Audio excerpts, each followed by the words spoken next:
The morning sun streamed through the floor-to-ceiling windows of TechVision Enterprises headquarters, casting long shadows across Michael Chen's expansive corner office.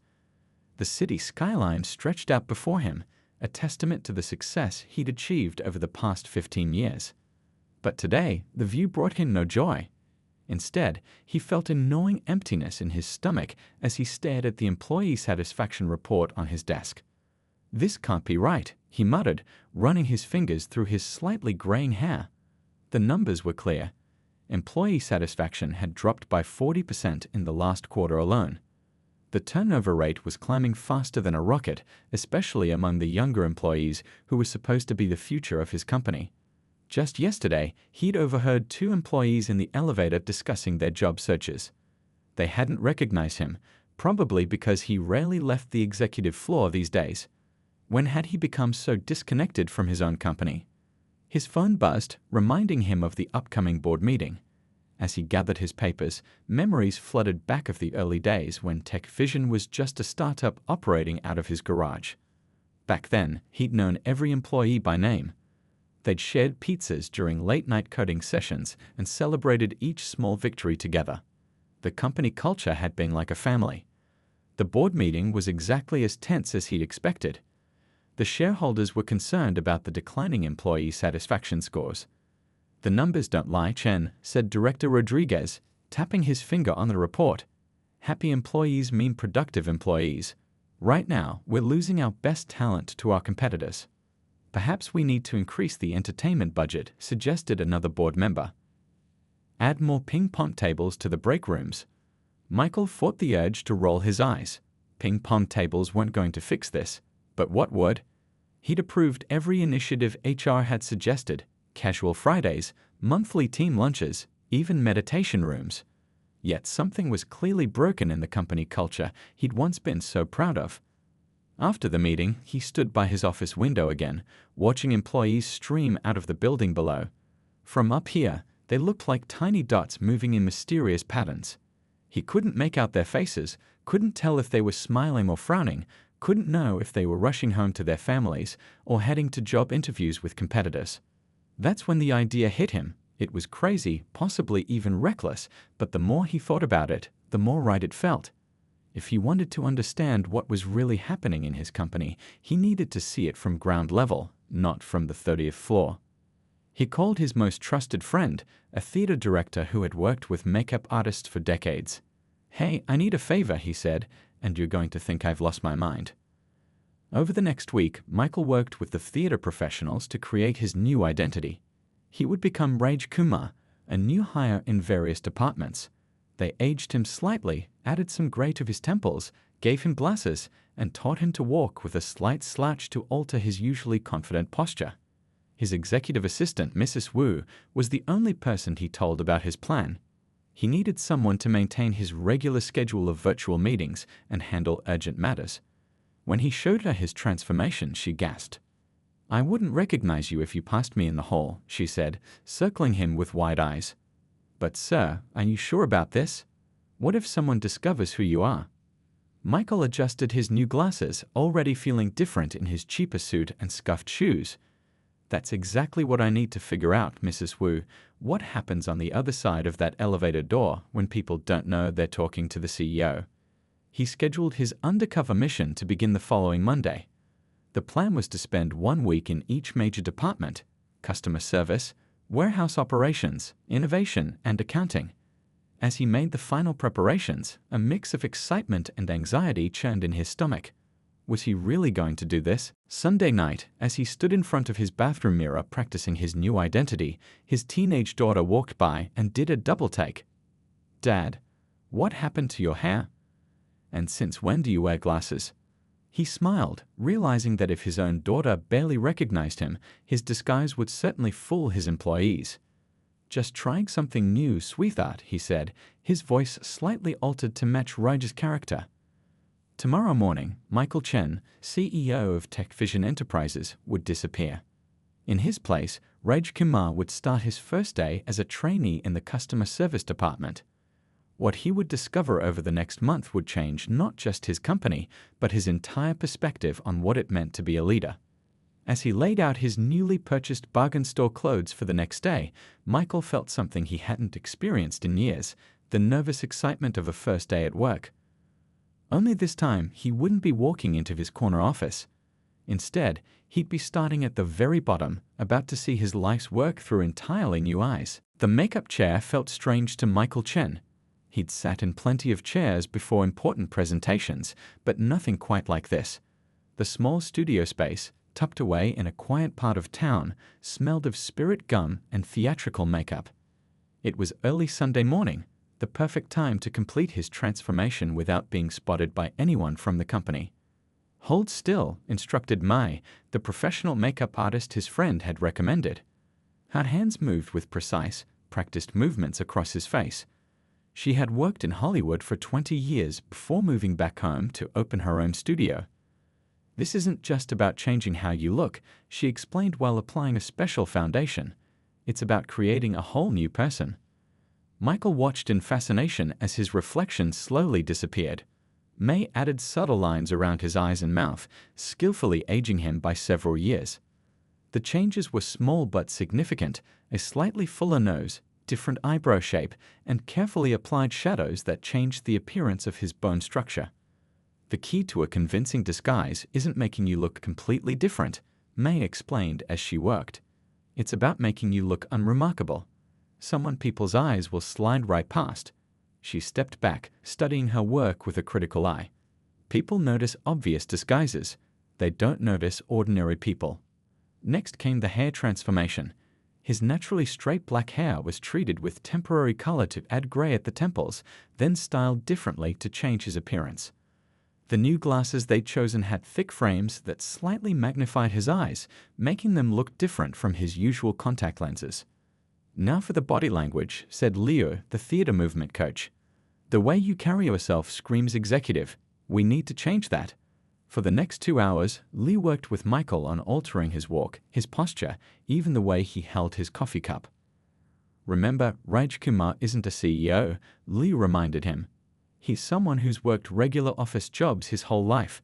He's careful with his movements because he's always tried to avoid drawing attention to himself. He doesn't stride into rooms like he owns them, because he doesn't." They'd practiced until Michael could maintain his new persona without thinking. The slightly hunched shoulders, the way of looking down while walking, the nervous habit of adjusting his glasses, all became part of his new identity. The final touch was the wardrobe. Gone were his tailored suits and Italian leather shoes. Instead, he now wore clothes bought from department stores, perfectly respectable but clearly not expensive. The shoes were deliberately scuffed at the toes, the kind of wear that comes from years of commuting on public transport. "Remember to rotate these outfits," advised Mai, showing him how to mix and match the pieces they'd chosen. "People notice if you wear the same thing too often, but they also notice if a new employee suddenly has an endless wardrobe." By late afternoon, Michael Chen had disappeared completely. In his place stood Raj Kumar, a middle-aged man who looked like he could have worked in any office in any city. The transformation was so complete that when Michael's friend, the theater director who had arranged everything, walked in, he completely failed to recognize him. "Incredible," his friend said, circling him slowly. "If I didn't know you were in here today, I would have assumed you were just another client waiting for their appointment." The real test came the next morning. Michael, now Raj, deliberately arrived at the office during the busy rush hour, something he'd never done as CEO. He joined the crowd of employees streaming through the main entrance, his heart pounding as he approached security. The guard barely glanced at his new employee badge before waving him through. In the elevator, he found himself squeezed in with several people from the marketing department, people he usually had meetings with. One of them even smiled politely and asked him to press the button for the 4th floor, but the moment that truly confirmed the success of his disguise came when he passed Mrs. Wu in the hallway. His executive assistant of 10 years, the one person who knew about his plan, walked right by him with just a polite nod. Only the tiniest widening of her eyes indicated that she recognized him at all. Standing in line at the employee coffee shop, something he'd never done before, he overheard 2 workers discussing the latest company announcements. It felt surreal to hear them talking about decisions he'd made, criticizing some and praising others, while he stood right next to them, stirring sugar into his coffee. In the men's room, he practiced introducing himself one last time. "Hi, I'm Raj Kumar, new hire in customer service." The voice that came out was his, but somehow not his, slightly higher, a bit less confident, with just a hint of nervousness appropriate for a first day. As he walked toward the customer service department for his first day on the job, he felt a mix of emotions he hadn't experienced in years. There was anxiety, certainly. What if someone saw through his disguise? But there was also excitement. For the first time in over a decade, he was about to see his company not from above, but from within. He took a deep breath, adjusted his new glasses, and pushed open the department door. It was time to discover what really happened on the other side of the management divide. Little did he know, the lessons he was about to learn would shake the foundations of everything he thought he knew about his company. The fluorescent lights buzzed overhead as Raj Kumar, formerly known as CEO Michael Chen, sat through his first customer service training session. The room was cramped, nothing like his spacious corner office, and the chair squeaked every time he moved. Around him, 5 other new hires listened to their trainer, Mrs. Patel, explain the basics of the customer service software system. "Now when the system works, it's fantastic," Mrs. Patel said with a slight emphasis on when. She clicked through the presentation slides, showing them how to log customer complaints. "But sometimes it has, well, let's call them quirks." Right on cue, the screen froze. Mrs. Patel's cheerful expression didn't waver as she pressed Ctrl-Alt-Delete for what was clearly not the first time that day. "While we wait for it to restart, let's practice our greeting scripts." Michael felt a knot forming in his stomach. This was the state-of-the-art system he'd approved 2 years ago. The one that had cost the company millions? He remembered the sleek presentation from the software company, all those promises about AI-driven customer solutions and seamless integration. After training, he was assigned to shadow Mr. Cho, a veteran customer service representative who'd been with the company for 8 years. Mr. Cho's desk was personalized with family photos and a small plant that looked like it had survived several wars.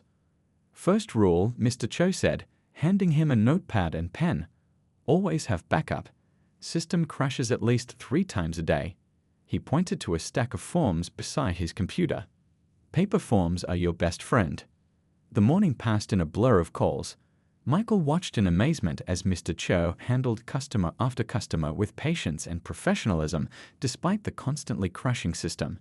He'd juggle between calls, manually typing information into spreadsheets during the crashes, then transferring everything back once the system came back online.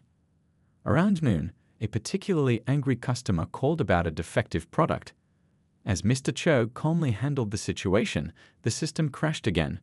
Michael watched him smoothly continue the conversation while scribbling notes, never letting the customer know about the technical difficulties. "You handled that incredibly well," Michael said during their lunch break in the small break room. The space was tight, with a mini fridge that made concerning noises and a microwave that looked older than some of the employees. Mr. Cho shrugged, warming up his homemade lunch. "You learn to adapt. We've sent countless reports about the system issues, but they never make it past middle management. They say we're not using it correctly." He chuckled without humor. "Funny how it's always user error, isn't it?" That afternoon, Michael got his first solo calls. Despite all his business experience, he found himself sweating as he talked to customers. The system crashed twice during his shifts, and he frantically scribbled notes while trying to sound professional. His respect for his customer service team grew with each call. During a team meeting, he listened as his colleagues discussed their challenges. Ms. Chen, no relation, had developed carpal tunnel syndrome from the constant manual data entry. Mr. Kumar complained about the outdated headsets that made customers sound like they were underwater. Yet despite everything, they maintained their professionalism and even managed to joke about their situations. "Remember the great crash of last Christmas?" someone mentioned, and the room erupted in knowing laughter. 2 hours of complete system shutdown during peak holiday complaints.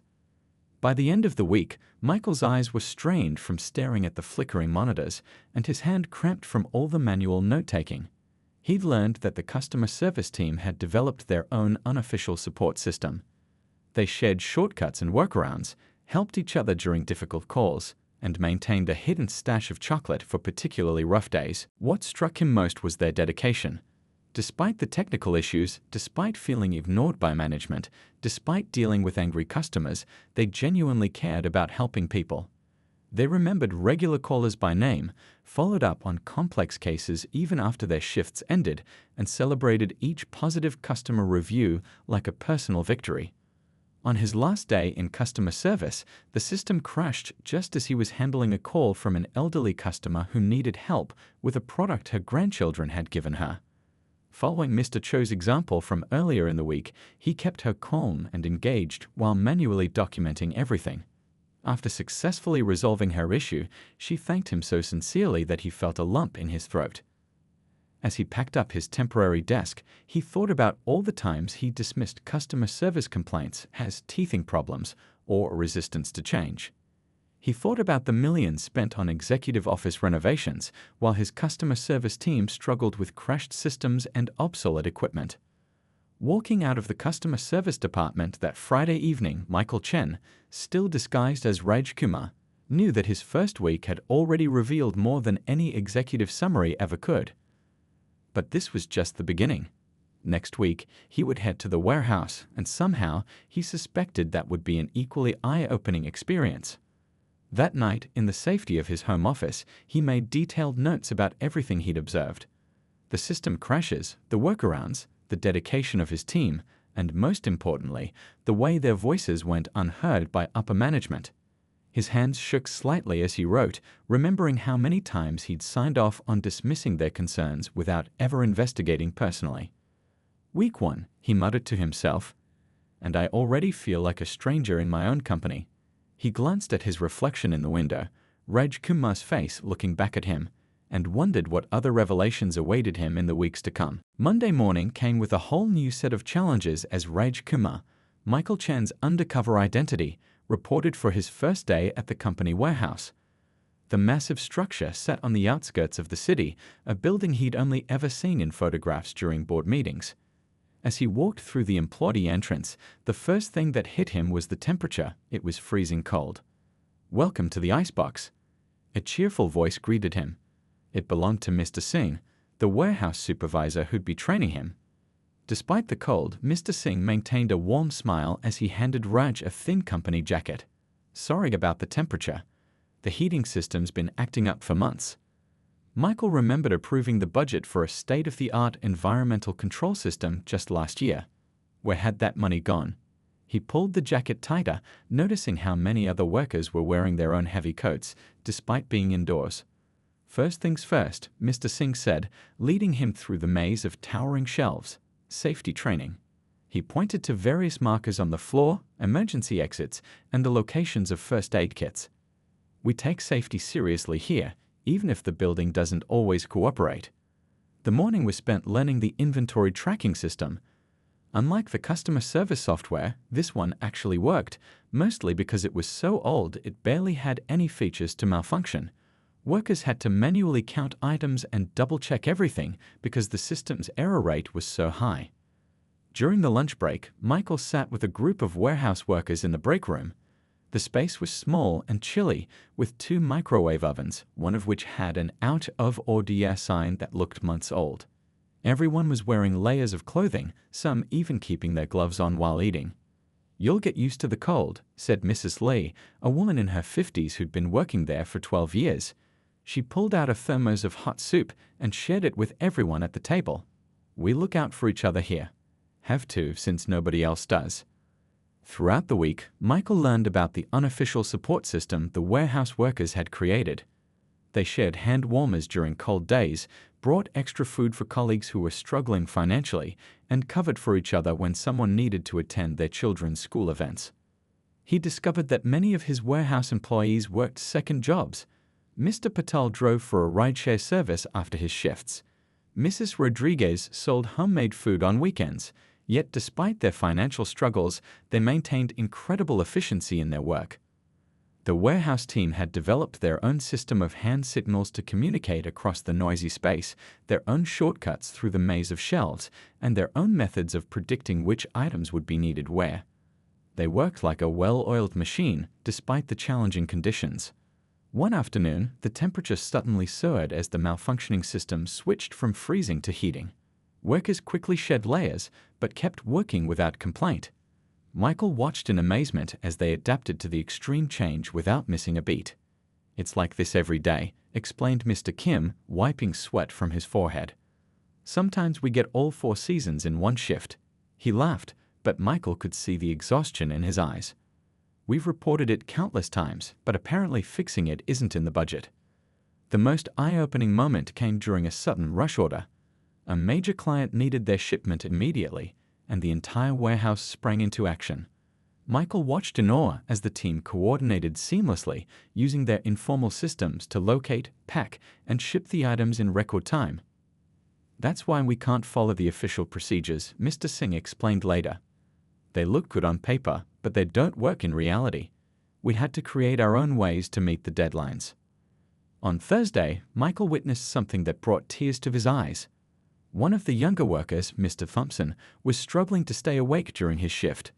It turned out his child had been in the hospital all night, but he couldn't afford to take time off. Without hesitation, his colleagues reorganized the entire shift schedule. Some took on extra work, others shared their break times. Also, Mr. Thompson could take occasional rest breaks throughout the day. They even pooled together money for his child's medicine. "We're family here," Mrs. Lee told him during a quiet moment. "Not because the company made us one, but because we chose to be. Sometimes that's the only thing that keeps us going." By Friday, Michael's muscles ached from the physical work, and his heart ached from what he'd witnessed. He'd seen incredible efficiency despite outdated systems, remarkable teamwork despite harsh conditions, and extraordinary kindness despite financial struggles. As he left the warehouse on his last day, he looked back at the massive building. From the outside, it looked impressive, a symbol of his company's success. But now he knew the reality behind those walls and the amazing people who kept everything running despite the challenges they faced. That evening, as he removed his disguise, Michael Chen couldn't stop thinking about the warehouse team. He thought about how he'd bragged to shareholders about the facility's efficiency, never knowing it came from the workers' dedication rather than the company's support. He thought about the millions spent on office renovations while his warehouse workers battled extreme temperatures every day. In his journal, he wrote, "They call it a warehouse, but it's really a testament to human resilience. These aren't just workers, they're everyday heroes who've created something remarkable despite every obstacle we've put in their way." Next week would take him to the innovation department, but he already knew that no amount of innovative technology could match the ingenuity and heart he'd witnessed in the warehouse. As he fell asleep that night, he could still hear Mrs. Lee's words echoing in his mind, "We're family here." It made him wonder, when had his company stopped being a family, and what would it take to bring that spirit back? The innovation department occupied the entire 20th floor of TechVision's headquarters. As Raj Kumar, Michael Chen's undercover identity, stepped out of the elevator for his 3rd week, he was struck by how different it felt from the warehouse and customer service departments. The space was open and modern, with sleek furniture and motivational quotes painted on the walls. One of them, he noticed with a touch of irony, was his own, "Innovation comes from every voice being heard." His new supervisor, Mr. Takeda, gave him a quick tour. "This is where the magic happens," he said, gesturing to the various project pods where teams worked. Or at least where it's supposed to happen. There was something in his tone that caught Michael's attention, a hint of frustration beneath the professional veneer. Michael's first assignment was to join a team working on a new mobile app. The team was led by Ms. Rodriguez, a middle manager who'd been with the company for 8 years. As they gathered for the morning meeting, a young developer named Mr. Patel raised his hand. "I've been thinking," he said, pulling up some sketches on his tablet. "What if we approached this from a different angle? Instead of creating another app, we could develop a cross-platform solution That's not in the project scope," Ms. Rodriguez cut him off quickly. "Let's stick to what's been approved." The enthusiasm in Mr. Patel's eyes dimmed, and Michael watched him slowly lower his tablet. Throughout the week, Michael noticed a pattern. Junior team members would come up with innovative ideas, only to have them dismissed without proper consideration. It wasn't just Ms. Rodriguez. Most middle managers seemed more interested in maintaining their established processes than exploring new possibilities. During lunch one day, he sat with a group of junior developers in the break room. Unlike the customer service break room or the warehouse's chilly space, this one had a fancy coffee machine and comfortable seating. Yet the conversations he heard were just as frustrated. "I've got this idea for improving our user interface," Mr. Chen said, drawing on a napkin. "It could reduce customer complaints by at least 40%. But every time I try to present it, I'm told it's not the right time." Another developer, Ms. Park, nodded. "They say they want fresh ideas, but what they really want is for us to follow their old ones. I spent 3 months developing a solution for the warehouse inventory system, but it got shelved because it would disrupt the current workflow." Michael felt his heart sink. The warehouse inventory system, the same one he'd seen workers struggling with just last week. A solution existed, created by his own employees, but had never made it past the middle management barrier. The most striking incident came during a department-wide innovation workshop. Teams were supposed to present new ideas for improving company efficiency. Michael watched as one team after another presented safe, incremental improvements that wouldn't rock the boat. Then came a team of newer employees. They'd developed a revolutionary approach to customer service that would integrate with the existing system and prevent the crashes Michael had experienced firsthand. Their presentation was brilliant, their research thorough, and their solution elegant. The response: "Interesting, but too risky. Let's focus on more realistic goals." Michael had to bite his tongue to keep from speaking up. He'd seen both the customer service and warehouse operations firsthand now. He knew exactly how much these innovations were needed. But as Raj Kumar, junior developer, he had to stay quiet and watch another good idea die. Later that day, he overheard Ms. Park in the copy room, talking to Mr. Chen. "I'm thinking of accepting that offer from the startup downtown," she said quietly. "At least there, new ideas are welcome." The irony wasn't lost on Michael. The innovation department, meant to be the company's creative heart, had become a place where innovation went to die. The very structure he put in place to encourage new ideas had instead created layers of bureaucracy that stifled them. He spent one afternoon in the department's archive room, looking through rejected proposals. The sheer volume was staggering. Solutions for everything from improving warehouse efficiency to preventing customer service system crashes, all gathering dust because they didn't fit into existing departmental structures or threaten someone's territory. By the end of the week, Michael had witnessed countless moments of brilliant innovation being swept under the rug. He'd seen young, talented developers growing increasingly discouraged. He'd watched middle managers choose safety over progress, all while claiming to champion innovation. During his final team meeting, Mr. Patel tried one more time to present his cross-platform solution. This time, Michael noted every detail of how it was dismissed, the patronizing tone, the quick change of subject, the subtle warnings about staying in your lane. That evening, as he prepared to leave the innovation department for the last time, he paused by the wall with his quote about every voice being heard.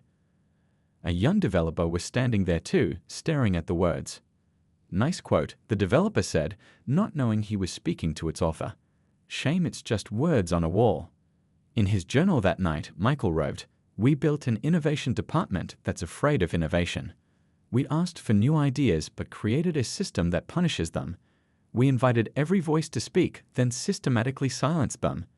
The irony would be funny if it weren't so tragic." Tomorrow would be his last week spent in accounting. But he already knew that the biggest accounts to settle weren't about money. They were about trust, creativity, and the gap between what his company promised and what it actually delivered. As he removed his Raj Kumar disguise that night, Michael Chen felt the weight of every rejected idea, every silenced voice, every lost opportunity. He'd created a department meant to drive his company forward, only to discover it had become the biggest obstacle to progress. The accounting department was housed on the 15th floor, a place of quiet efficiency and endless spreadsheets.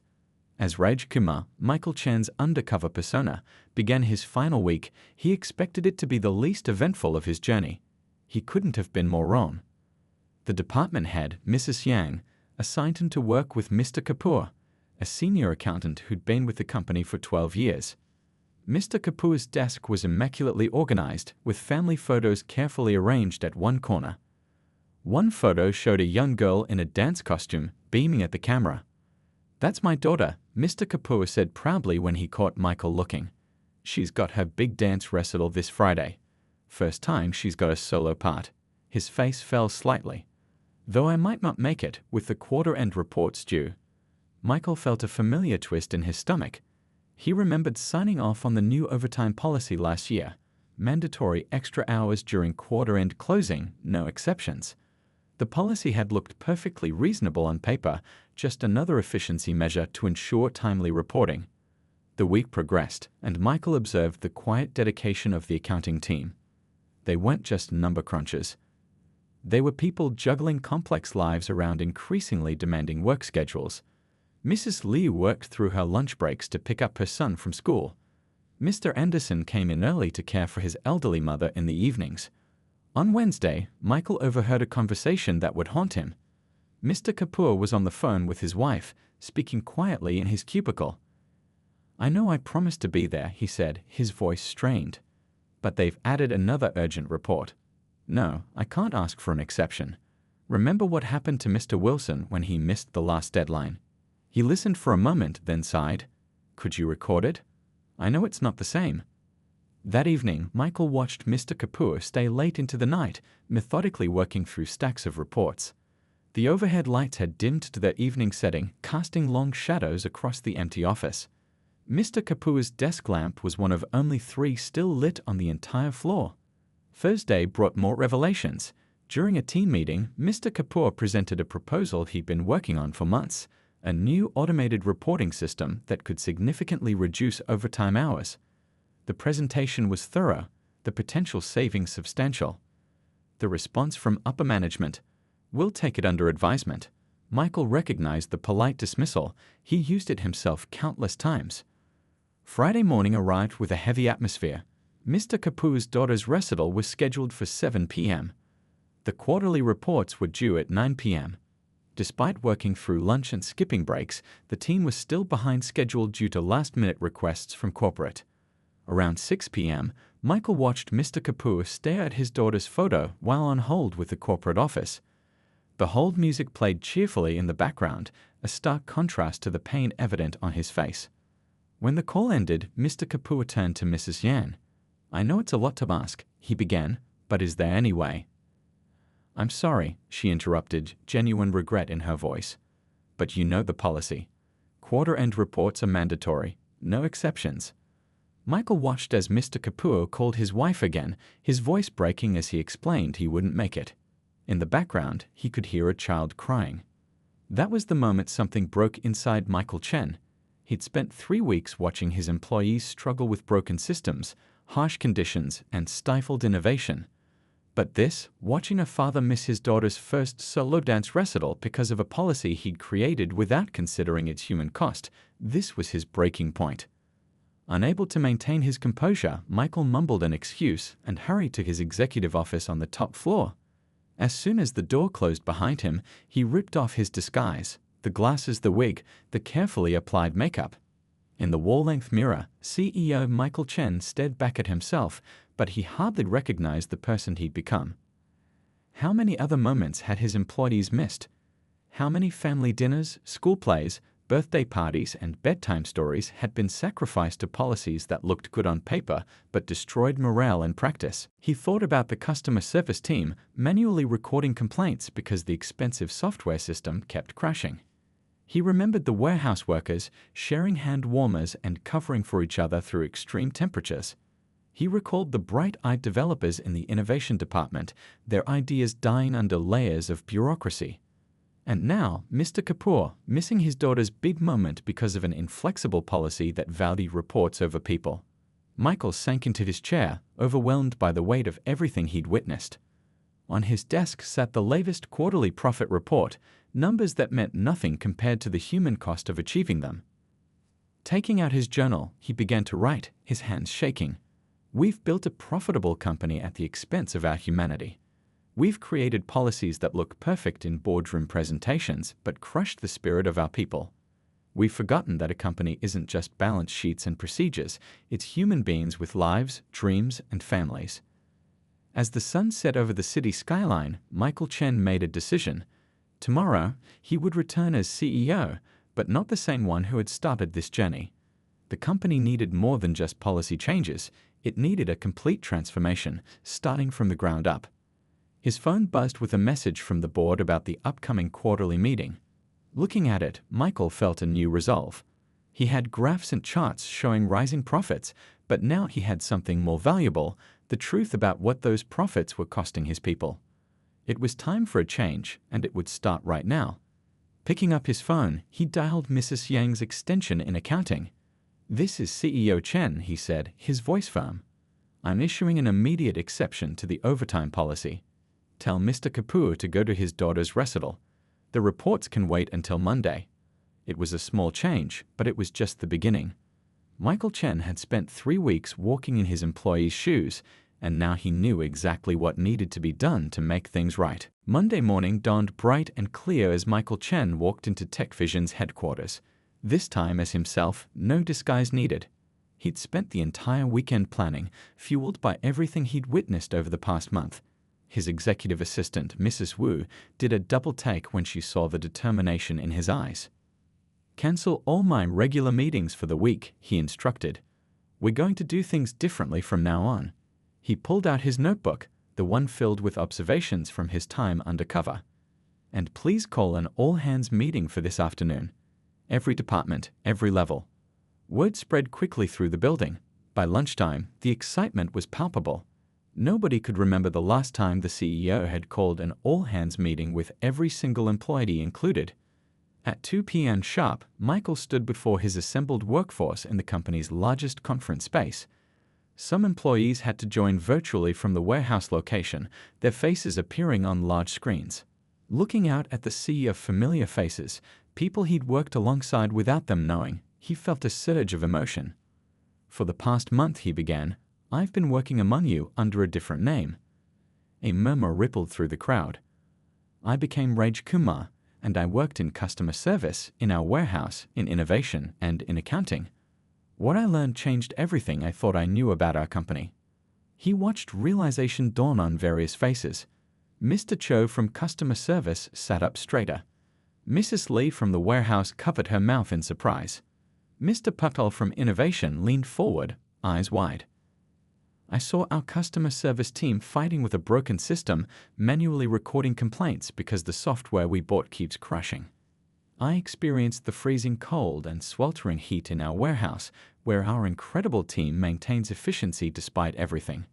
I watched brilliant innovations die under the weight of bureaucracy, and I saw a father miss his daughter's dance recital because of policies I created." The room was silent now, everyone hanging on his words. Michael pulled up the first slide of his presentation, not charts or graphs, but photos he'd taken during his journey. "Starting today, we're launching a company-wide transformation initiative called Ground Up.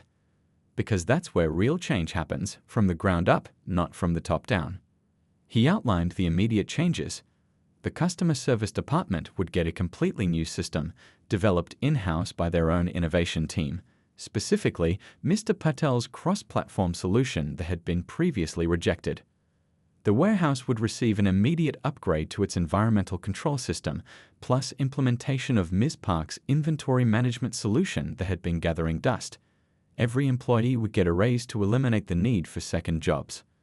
In the innovation department, the entire management structure would be flattened. Ideas would be evaluated based on merit, not on who proposed them. Junior developers would have direct channels to present their solutions. And effective immediately, he announced, "We're implementing flexible working hours across all departments. No more missing important family moments because of rigid policies." He saw Mr. Kapoor in the audience, tears in his eyes.